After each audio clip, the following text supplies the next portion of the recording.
Hey guys, this is snakeshadowcollectibles and today we're gonna review the Ali Viper from the G.I. Joe Classified Series line. So let's start by talking about the box. The front is transparent and it allows you to see the character and his accessories.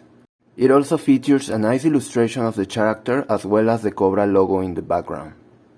We can see that the illustration continues on this side of the box, and on the other side we have the character's name and his number.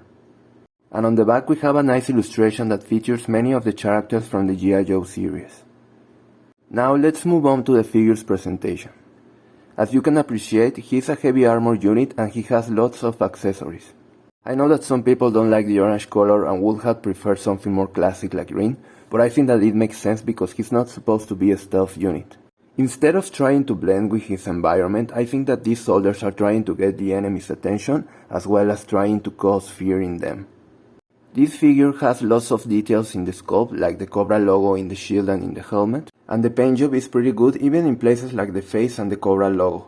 As for articulation, his head is on a ball joint and a hinge so he can fully rotate it, and has good range looking up, and decent range looking down, and even some tilt.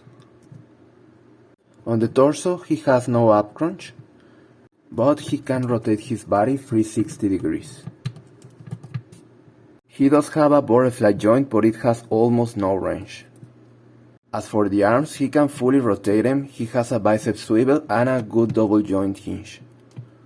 His hands can also rotate, but he has no hinge. He can kick to the front up to this point and to the back up to this point. He also has a tight swivel and a decent knee articulation. He has a boot swivel with a good ankle rocker to the sides. No range up, but some range down. As for accessories, this guy is pretty well equipped, with 2 knives, his shield, a pistol, a sniper rifle and this grapple hook, this assault rifle with a magazine, this other weapon, his backpack and the helmet visor if you want to consider it an accessory.